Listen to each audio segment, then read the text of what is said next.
نحمده ونستعينه ونستغفره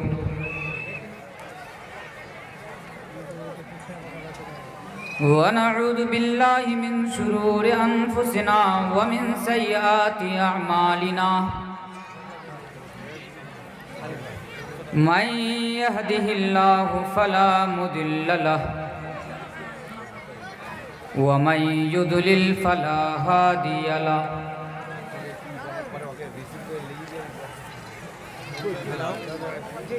وأشهد أن لا إله إلا الله وحده لا شريك له وأشهد أن محمدًا عبده ورسوله يا أيها الذين آمنوا اتقوا الله حق تقاته ولا تموتن إلا وأنتم مسلمون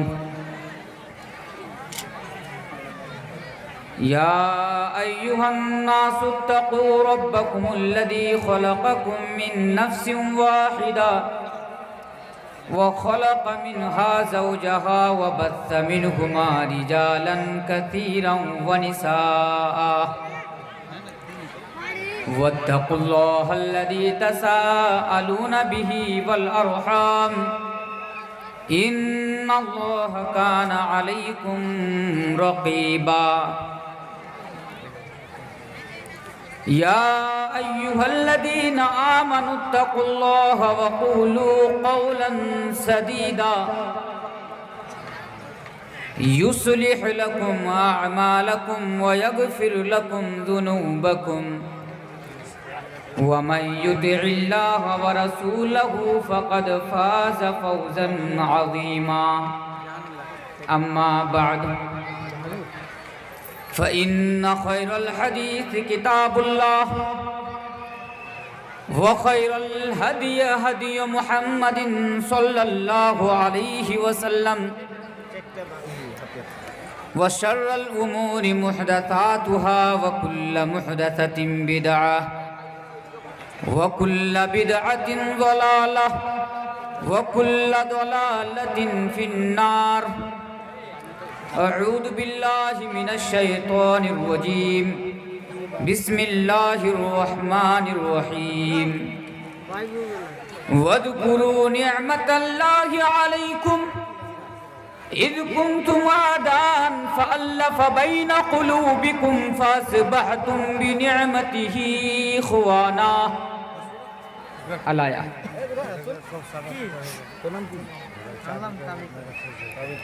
ہر قسم کی تعریفات توصیفات کبریائی بڑائی حمد و ثنا اس اللہ رب العالمین کے لیے لائق و سزاوار ہے، زیبا ہے، جس نے ہمیں اور آپ کو اشرف المخلوقات بنایا، جس نے ہمیں اور آپ کو مسلمان بنایا، جس نے ہمیں اور آپ کو قرآن جیسی کتاب دی، اور پھر جس نے ہماری اور آپ کی کامیابی و کامرانی کے لیے، ہماری اور آپ کی فلاح و بہبودگی کے لیے، ہماری اور آپ کی رہنمائی کے لیے ہمیں اور آپ کو اگنائے سپا تھرائی پر چلانے کے لیے آخری نبی کی شکل میں، انتم مہارشی کی شکل میں، آخری اوتار لاسٹ سندیشٹا کی شکل میں جناب محمد رسول اللہ صلی اللہ علیہ وسلم کو بھیجا۔ بعدہ نبی اکرم صلی اللہ علیہ وسلم پر ہزاروں ہزار درود و سلام نازل ہو، پڑھی اللہم صلی علیہ وسلم بارک علیہ۔ بغل میں بیٹھے ہوئے صدر اجلاس استاذ محترم فضیلت الشیخ جناب مولانا عبداللہ المدنی حفظہ اللہ، وہ اسٹیج پر تشریف فرما ہوئے اس علاقہ کے مائناز معزز و موقر علماء دین، چاروں اطراف و اکناف سے آئے ہوئے بزرگوں، دینی و ملی بھائیوں اور میری پردہ نشین مائیں اور بہنیں، رات کافی ہو چکی ہے اور ہم اور آپ بخوبی یہ جانتے بھی ہیں اور محسوس بھی کر رہے ہیں کہ آج کی رات بڑی ٹھنڈ ہے۔ اتنی ٹھنڈ ہونے کے باوجود بھی اتنی دیر تک آپ لوگ یہاں پر بیٹھے رہے، قرآن اور حدیث کی باتیں سنتے رہیں۔ آخر میں اللہ تبارک و تعالیٰ سے دعا کرتا ہوں کہ اللہ تعالیٰ آپ لوگوں کی اس محنت کو قبول فرمائے، آپ لوگوں کے آنے کو بھی قبول فرمائے، اور شام سے لے کر اب تک جتنی بھی باتیں ہوئی قرآن اور صحیح احادیث کو مد نظر رکھتے ہوئے ان تمام باتوں پر ہم سب کو سننے کے ساتھ ساتھ، بولنے کے ساتھ ساتھ اس پر عمل کرنے کی توفیق دے، پڑھی اللہم آمین۔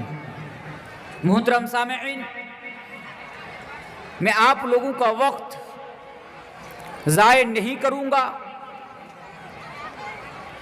ڈائریکٹ میں اپنے ٹاپک کے اوپر، عنوان کے اوپر، مضمون اور وشے کے اوپر آؤں گا۔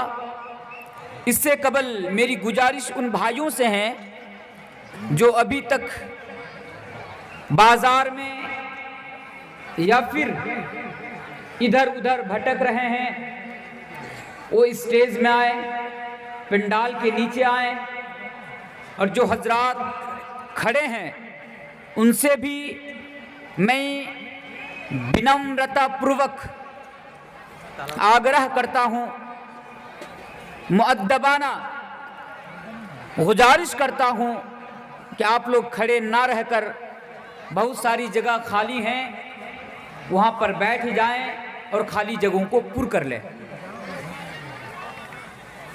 سامعین، آج جس عنوان کے تحت میری گفتگو آپ لوگوں کے سامنے ہوں گی وہ ہے کہ آپس میں محبت کیسے پیدا کریں، آپس میں محبت کیسے پیدا کریں۔ یہ جو ٹاپک میں آپ لوگوں کے سامنے لے کر آیا ہوں، یقین مانیے موجودہ حالات کو اور دور کو مد نظر رکھتے ہوئے یہ عنوان، یہ وشے، یہ ٹاپک ہمارے لیے بڑا امپورٹنٹ ہونے والا ہے، کیونکہ ہم اور آپ اچھی طرح جانتے ہیں کہ جیسے جیسے زمانہ آگے بڑھ رہا ہے ویسے ویسے ہمارے سماج کے اندر، ہماری سوسائٹی کے اندر، ہمارے معاشرے کے اندر، ہمارے گاؤں، ہماری بستی کے اندر مسلمانوں کے بیچ دوریاں پیدا ہوتی جا رہی ہے۔ جیسے جیسے ہم بڑے ہوتے جا رہے ہیں، ایک دوسرے سے ہم دور ہوتے جا رہے ہیں۔ ویسے ہی اگر آپ گہرائی سے، اگر آپ سماج کو یا سوسائٹی کو اگر آپ دیکھیں گے مسلمانوں کے، تو آپ کو یہ علم ہوگا، آپ کو یہ پتہ ہوگا کہ آج بڑی تیزی کے ساتھ مسلمانوں کے درمیان نفرتیں پنپ رہی ہیں، نفرتیں بڑھ رہی ہیں۔ تو سامعین، ہم یہ بھی دیکھتے ہیں کہ آج ایک مسلمان کا دوسرے مسلمان کے ساتھ سمپرک اچھا نہیں ہے، تعلقات صحیح نہیں ہے. نہ باپ بیٹے کا سمپرک اچھا ہے، نہ بیٹا باپ کا سمپرک اچھا ہے، نہ بھائی بھائی کے بیچ سمپرک اچھا ہے، نہ پڑوسی پڑوسی کے ساتھ سمپرک اچھا ہے. بلکہ ہمیں تو یہاں تک پتا چل رہا ہے، ہمیں تو یہاں تک خبر مل رہی ہے کہ ایک بھائی باپ کی گردن مار دیتا ہے، بیٹا باپ کی گردن مار دیتا ہے، بھائی بھائی کی گردن مار دیتا ہے، دوست دوست کی گردن مار دیتا ہے. اور یہ میں کوئی ہوائی باتیں نہیں کر رہا ہوں. یقین مانیے شاید آپ کو کل خبر ملی ہوگی کہ میں جس گاؤں سے تعلق رکھتا ہوں، منجھیلی گاؤں سے، کل ایک دوست نے ایک دوست کو قتل کر دیا. دونوں مسلمان. ایک دوست نے ایک دوست کی گردن اڑا دی. دونوں مسلمان، دونوں اللہ پر ایمان رکھنے والے. تو سامعین، یہ حالات آج ہمارے اندر اور آپ کے اندر پیدا ہو چکی ہے. تو انشاءاللہ اس کے تعلق سے میں کچھ باتیں آپ لوگوں کے سامنے رکھوں گا. امید ہے کہ آپ لوگ بغور سنیں گے اور سننے کے ساتھ ساتھ اس پر عمل کرنے کی بھی کوشش کریں گے. چائے والے بھائی سے بھی میری گزارش ہے کہ آپ ایسے بھی، ایک چائے والا نے دیس کا ماحول بگاڑ کر کے رکھا ہے، آپ براہ کرم اس محفل کا ماحول نہ بگاڑیں، بلکہ پرسکون آپ جو ہے چائے بانٹیں اور اطمینان کے ساتھ آپ ایک دوسرے کو چائے پلائیں تاکہ ڈسٹرب نہ ہو. اور اگر آپ کو برا لگے تو میں معافی چاہتا ہوں، کیونکہ میں چائے والے کو کچھ بولنے سے ڈرتا ہوں. پتہ نہیں کون کب کس سرکار میں آ جائے، سرکار بن جائے. تو بہرکیف اب سے یہی گزارش ہے. تو آئیے میں اپنی بات کا آغاز اس آیت کے ذریعے سے میں کرتا ہوں جس کو میں نے خطبہ مسنونہ کے بعد آپ لوگوں کے سامنے پڑھی ہے، کہ اللہ تبارک و تعالیٰ اس آیت کریمہ کے ذریعے سے، اس آیت کے ذریعے سے ہمیں اور آپ کو کیا سبق دینا چاہتے ہیں، کیا میسج دینا چاہتے ہیں، کیا پیغام دینا چاہتے ہیں. وَاذْكُرُوا نِعْمَةَ اللَّهِ عَلَيْكُمْ اِذْ كُنْتُمْ أَعْدَاءً فَأَلَّفَ بَيْنَ قُلُوبِكُمْ فَأَصْبَحْتُمْ بِنِعْمَتِهِ إِخْوَانًا. اے لوگو، اللہ تبارک و تعالیٰ فرماتا ہے کہ ہے میرے بندے، وَاذْكُرُوا نِعْمَةَ اللَّهِ عَلَيْكُمْ اِذْ كُنْتُمْ أَعْدَاءً فَأَلَّفَ بَيْنَ قُلُوبِكُمْ فَأَصْبَحْتُمْ بِنِعْمَتِهِ إِخْوَانًا. کہ ہے میرے بندے، میری نعمتوں کو یاد کرو. ہے میرے بندے، وَاذْكُرُوا نِعْمَةَ اللَّهِ عَلَيْكُمْ، میری اس نعمت کو یاد کرو جو میں نے تمہارے اوپر کی ہے. ذرا اس آیت پر غور کیجئے. وَاذْكُرُوا نِعْمَةَ اللَّهِ عَلَيْكُمْ، کہ ہے میرے بندے میری اس نعمت کو یاد کرو جو میں نے تمہارے اوپر کی ہے. اے میرے بندے میرے اس احسان کو یاد کرو جو میں نے تمہارے اوپر کیا ہے. میرے اس احسانات کو یاد کرو، اس نعمت کو یاد کرو جو میں نے تمہارے اوپر کی ہے. اب سوال یہ پیدا ہوتا ہے، اے اللہ تو کس نعمت کو یاد کرنے کی بات کر رہا ہے؟ اے اللہ تو کس احسان کو یاد کرنے کی بات کر رہا ہے؟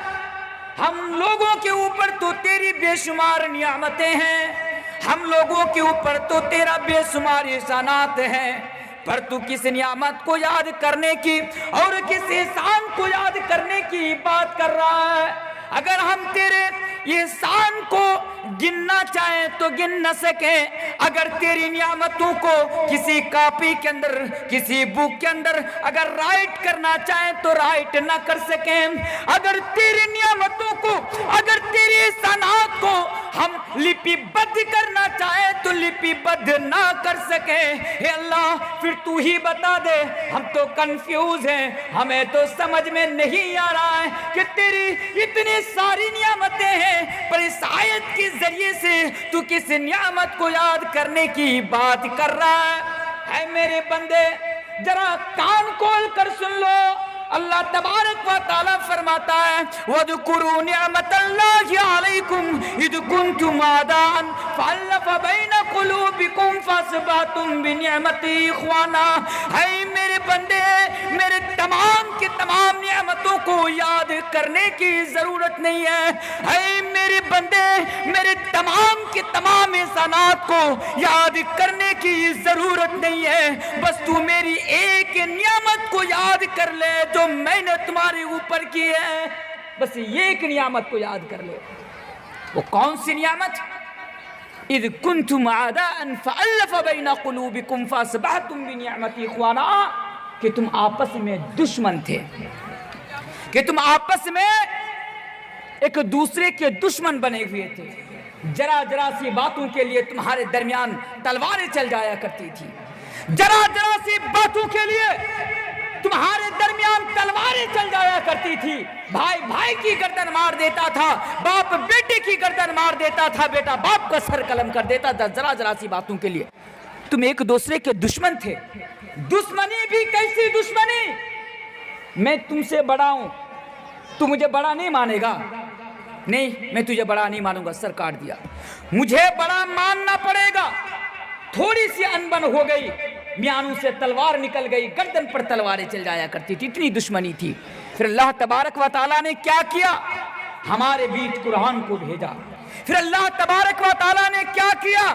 ہمارے بیچ نبی اکرم جناب محمد رسول اللہ پڑھیے صلی اللہ علیہ وسلم کو بھیجا، اور قرآن کو بھیجنے کے بعد، نبی کو بھیجنے کے بعد ہمارے دلوں میں الفت پیدا کر دی، ہمارے دلوں میں ایک دوسرے کے لیے محبت پیدا کر دی، اور اللہ تبارک و تعالیٰ نے اپنی نعمت سے ہم سب کو بھائی بھائی بنا دیا، ہم سب کو بھائی بھائی بنا دیا۔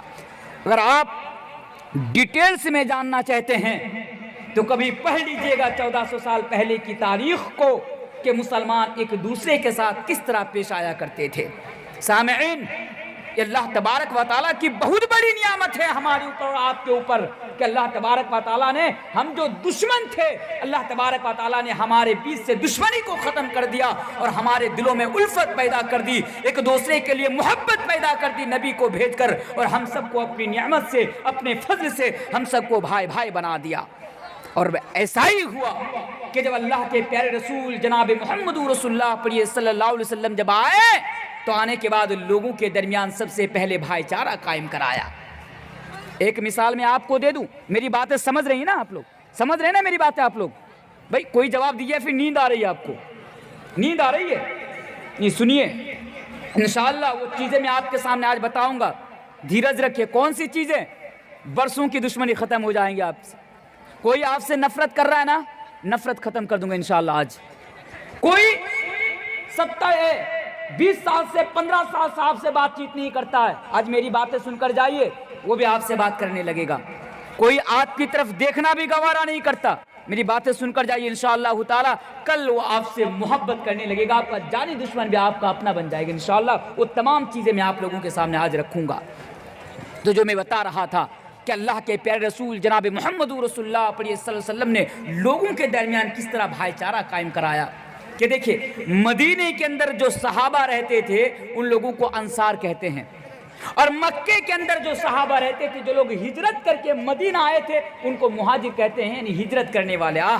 وہ لوگ بھی دیکھیے، ان کا ایمان دیکھیے، کہ مکہ سے صرف ایمان کو بچانے کے لیے، اپنے ایمان کی حفاظت کرنے کے لیے مکہ کو ترک کر دیتے ہیں، چھوڑ دیتے ہیں، مدینے کے اندر تشریف لاتے ہیں، اور پھر مدینے والے کو دیکھیے، انصار کو دیکھیے، کہ وہ لوگ اپنی جان و مال سے ان لوگوں کی مدد کرتے ہیں، ان لوگوں کا دیکھ بھال کرتے ہیں۔ پھر اللہ کے رسول جناب محمد رسول اللہ صلی اللہ علیہ وسلم انصاریوں کے درمیان اور مہاجرین کے درمیان بھائی چارہ قائم کراتے ہیں، اور فرماتے ہیں کہ اے مہاجر، اے مکہ سے ہجرت کر آنے والے، اور اے مدینے کے اندر رہنے والے انصار، آج کے بعد یہ مہاجر تمہارا بھائی ہے، اور یہ مہاجر آج کے بعد یہ انصار تمہارا بھائی ہے۔ یعنی اللہ کے نبی انصاریوں کے درمیان اور مہاجرین کے درمیان بھائی چارہ قائم کرا دیتے ہیں۔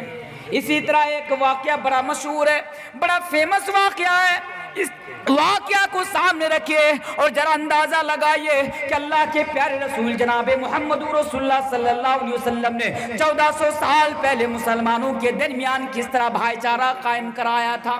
اور لوگوں، مکہ سے آنے والے، مکہ سے ہجرت کر آنے والے صحابی رسول جن کا نام ہے حضرت عبد الرحمن ابن عوف، حضرت عبد الرحمن ابن عوف، اور مدینے کے اندر رہنے والے انصار صحابی رسول جن کا نام ہے حضرت سعد ابن ربیع، ان لوگوں کا واقعہ ذرا کان کھول کر سنیے۔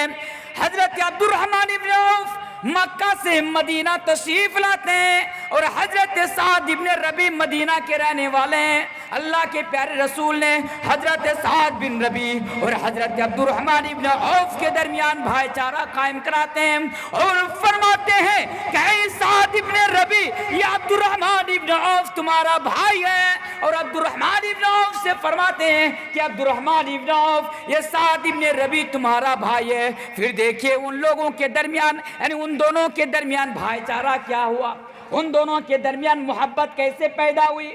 میرے پیارے ساتھیوں, یہ جو حضرت سعد ابن ربی جو انصاری صحابہ میں سے تھے, یہ بڑے دولت والے تھے. سعد ابن ربی بڑا دولت والے تھے, بزنس مین تھے, تجارت کرنے والے تھے. ان کے پاس بہت زیادہ دولت تھی, زمین و جائیداد کی, وہ پراپرٹی کی ان کے پاس کمی نہیں تھی. حضرت سعد ابن ربی دیکھیے یہ دونوں کون ہیں, ایک ہے مکہ کے رہنے والا, غور کیجئے, ایک ہے مدینے کا رہنے والا. حضرت سعد ابن ربی اور حضرت عبد الرحمن ابن عوف نہ کوئی چچیرا بھائی ہے, نہ ممیرا بھائی ہے, نہ سگے بھائی ہے, نہ پھپھیرا بھائی ہے. صرف ایمان کی بنیاد پر اللہ کے رسول نے ان دونوں کے درمیان بھائی چارہ قائم کرایا. تو اتنے میں حضرت سعد ابن ربی نے حضرت عبد الرحمن ابن عوف سے کہا کہ میرے بھائی عبد الرحمن ابن عوف, میری جتنی بھی جائیداد ہیں, میری جتنی بھی پراپرٹی ہے, میں تمام جائیداد کو, پوری جائیداد کو, پوری پراپرٹی کو 2 حصوں میں تقسیم کرتا ہوں. کتنے حصوں میں؟ 2 حصوں میں تقسیم کرتا ہوں. ایک حصہ میں رکھ لیتا ہوں, ایک حصہ تو رکھ لے. بھائی چارہ دیکھیے, سگا بھائی نہیں ہے, ممیرا بھائی بھی نہیں ہے, پھپھیرا بھائی بھی نہیں ہے, ایک محلے کا رہنے والا بھی نہیں ہے, ایک مکہ کا رہنے والا, ایک مدینے کا رہنے والا. لیکن اللہ کے نبی نے دونوں کے بیچ ایمان کی بنیاد پر بھائی چارہ قائم کیا تھا. تو اتنے میں کہا کہ عبد الرحمن ابن عوف, میری جتنی بھی جائیداد ہے, میری جتنی بھی پراپرٹی ہے, میں ان پراپرٹی کو اور جائیداد کو 2 حصوں میں تقسیم کرتا ہوں. ایک حصہ تو رکھ لے, ایک حصہ میں رکھ لیتا ہوں, تو رکھ لے. آج تو ہم وہ مسلمان ہیں کہ کسی کی مدد کرنا, اپنے پراپرٹی میں سے, اپنے جائیداد میں سے, اپنی دولت میں سے کسی کو دینا تو بڑی دور کی بات ہے. اگر ہمارا بھائی ہم سے کچھ پاتا بھی ہے تو ہم نہیں دیتے ہیں. ہمارا بھائی ہم سے اگر کچھ پاتا بھی ہے, وہ حصہ دار بھی ہے, تو ہم ان کو حصہ بھی نہیں دیتے ہیں. ان کی مدد کرنا, اپنے جائیداد میں سے, اپنی پراپرٹی میں سے دینا تو بڑی دور کی بات ہے. صرف اتنا ہی نہیں, حضرت سعد ابن ربی نے حضرت عبد الرحمن ابن عوف سے کہا کہ میرے بھائی میری 2 بیوی ہے. کتنی بیوی ہے؟ 2 بیوی ہے. تو ایک نظر دیکھ لے, ایک نظر دیکھ لے, جو پسند آئے بس مجھے اشارہ کر دے. میرے بھائی عبد الرحمن ابن عوف, میری 2 بیوی ہے, ایک نظر دیکھ لے, جو پسند آئے بس اشارہ کر دے, میں اسے طلاق دے دوں گا, میں اسے ڈیورس دے دوں گا, وہ عدت گزارے گی, پھر تو اس سے نکاح کر لینا. یہ بھائی چارہ تھا حضرت عبد الرحمن ابن عوف اور حضرت سعد ابن ربی کے درمیان. کاش وہ بھائی چارہ آج ہمارے اندر اور آپ کے اندر پایا جاتا, ایمان کی بنیاد پر. کیونکہ اللہ کے پیارے رسول جناب محمد رسول اللہ صلی اللہ علیہ وسلم نے 1400 سال پہلے اپنی امت کو یہ پیغام دیا, اپنی امت کو یہ تعلیم دیا, کہا کہ المسلم اخو المسلم, کہ اے مسلمانوں, ایک مسلمان دوسرے مسلمان کا بھائی ہے. المسلم اخو المسلم, مسلمان آپس میں بھائی ہیں. فار ایگزامپل, مثال کے طور پر, میں مولانا تنویر عالم آپ کے گاؤں کا رہنے والا نہیں ہوں, آپ کے سرسر کا رہنے والا نہیں ہوں, دولت پور کا رہنے والا نہیں ہوں, میں آپ کے قریبی رشتہ دار نہیں ہوں, اور آپ کا نہ میں ممیرا بھائی ہوں نہ چچیرا بھائی ہوں, نہیں ہوں, میں کٹیہار کا رہنے والا ہوں.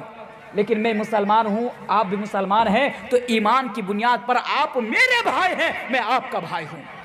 اللہ کے پیارے حبیب نے فرمایا المسلم اخو المسلم, اے مسلمانوں, تمہارے بغل میں جو بیٹھا ہوا شخص ہے وہ اجنبی ہے, تم اسے نہیں جانتے ہو وہ کہاں کا رہنے والا ہے, لیکن وہ مسلمان ہے, اللہ پر, اللہ کے رسول پر ایمان رکھنے والا بندہ ہے, تو نبی نے فرمایا وہ تمہارا بھائی ہے. المسلم اخو المسلم, مسلمان مسلمان کا بھائی ہوتا ہے.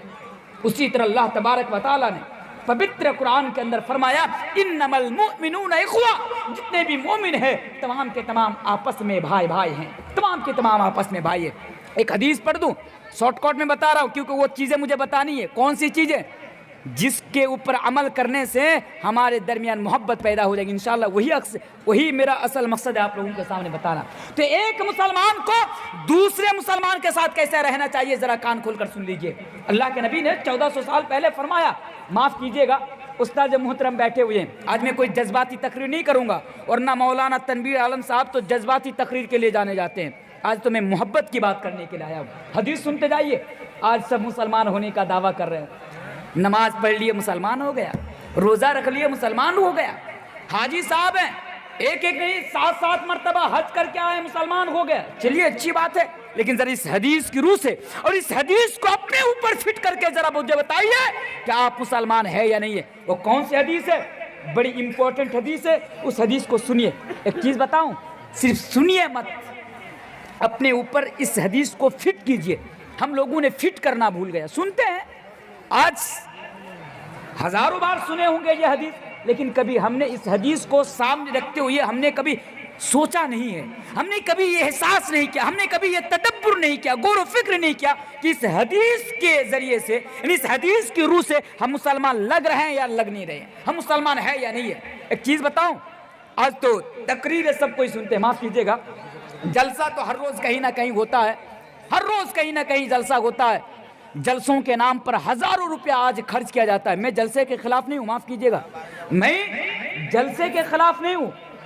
آپ جلسہ کراتے ہیں, قرآن اور حدیث کی باتیں سنتے ہیں, دور دراز سے علماء کو بلا کے لاتے ہیں, اچھی بات ہے. اللہ آپ کو اور مزید توفیق دے. آپ دین کا کام کیجئے, دین کی خدمت کیجئے, علماء کو بلائیے, ان کی زبان سے قرآن اور حدیث کی باتیں سنیے. یہ غلط بات نہیں ہے.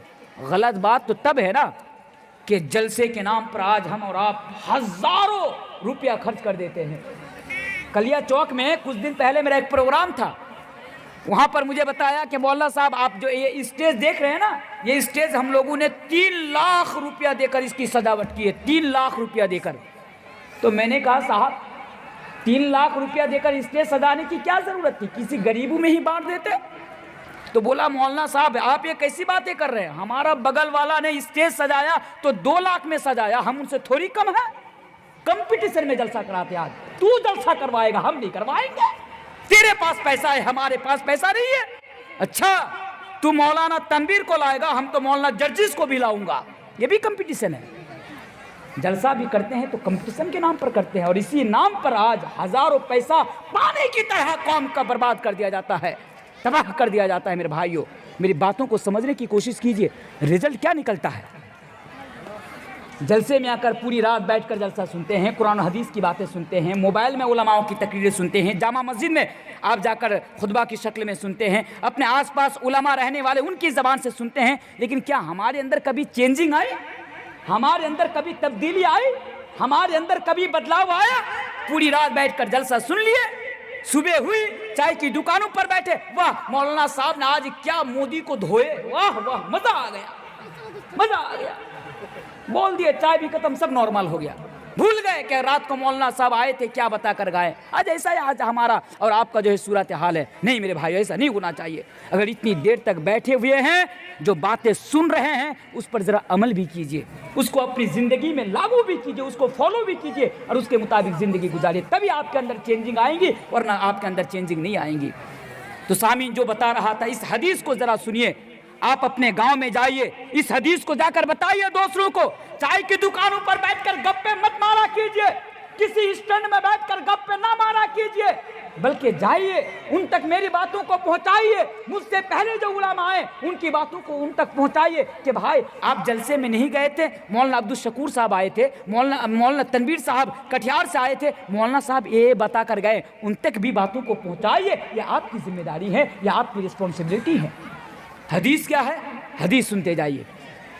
اللہ کے پیارے رسول جناب محمد رسول اللہ پڑھیے صلی اللہ علیہ وسلم بیان فرماتے ہیں کہ ایک مسلمان کو کیسا ہونا چاہیے. المسلم من سلم المسلمون من لسانه ويده. اس حدیث کو ذرا سامنے رکھیے.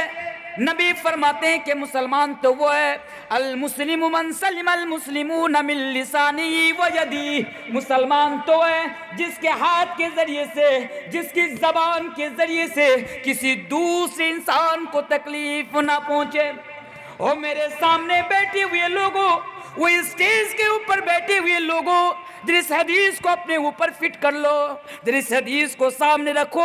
میرے نبی نے تو 1400 سال پہلے یہ فرمایا، میرے نبی نے تو 1400 سال پہلے اپنی امت کو یہ پیغام دیا کہ المسلم من سلم المسلمون من لسانہ و یدہ، اگر آپ مسلمان ہیں، اگر میں مسلمان ہوں تو میرے ہاتھ سے کسی کو تکلیف نہیں پہنچنی چاہیے، میری زبان سے کسی کو تکلیف نہیں پہنچنی چاہیے۔ اگر آپ مسلمان ہیں تو آپ کی ذات سے کسی کو تکلیف نہیں پہنچنی چاہیے۔ اگر آپ مسلمان ہیں تو آپ کے اخلاق کے ذریعے سے، آپ کے کردار کے ذریعے سے، آپ کے رہن سہن سے، آپ کی چال چلن سے، آپ کے بیہیویئر سے کسی دوسرے انسان کو تکلیف نہیں پہنچنی چاہیے۔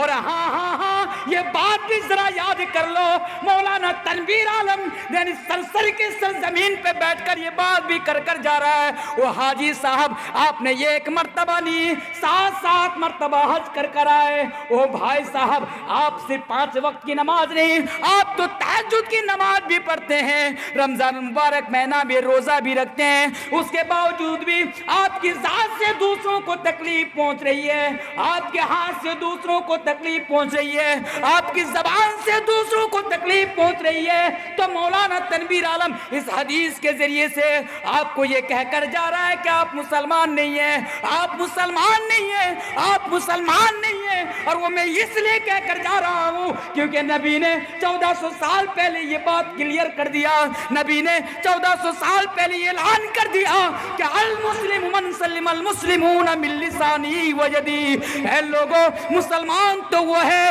کہ جس کے ہاتھ کے ذریعے سے، زبان کے ذریعے سے، اس کے رہن سہن سے، اس کے اخلاق سے، اس کے بیہیویئر سے کسی دوسرے مسلمان کو تکلیف نہ پہنچے، کسی انسان کو تکلیف نہ پہنچے۔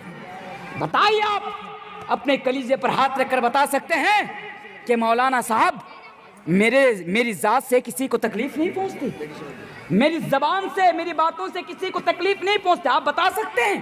میرے پیارے ساتھیو آپ بتا نہیں سکتے ہیں۔ تو ایک مسلمان کو کیسا ہونا چاہیے؟ اور حقیقت معنوں میں مسلمان کون ہے؟ نبی نے اعلان کر دیا، مسلمان وہ ہے جس کے ہاتھ کے ذریعے سے، زبان کی ذریعے سے، باتوں سے، کردار سے، اخلاق سے، بیہیویئر سے، لین دین سے، چال چلن سے کسی انسان کو تکلیف نہیں ہونی چاہیے، وہ مسلمان ہے۔ تو اگر آپ حقیقت میں مسلمان بننا چاہتے ہیں تو یہ بھی ذرا دھیان رکھیے کہ آپ سے کسی کو تکلیف پہنچ رہی ہے نہیں پہنچ رہی ہے۔ آگے آئیے دوسری حدیث پر ذرا غور کیجیے۔ ایک حدیث میں آپ کو بتا دوں، ایک واقعہ میں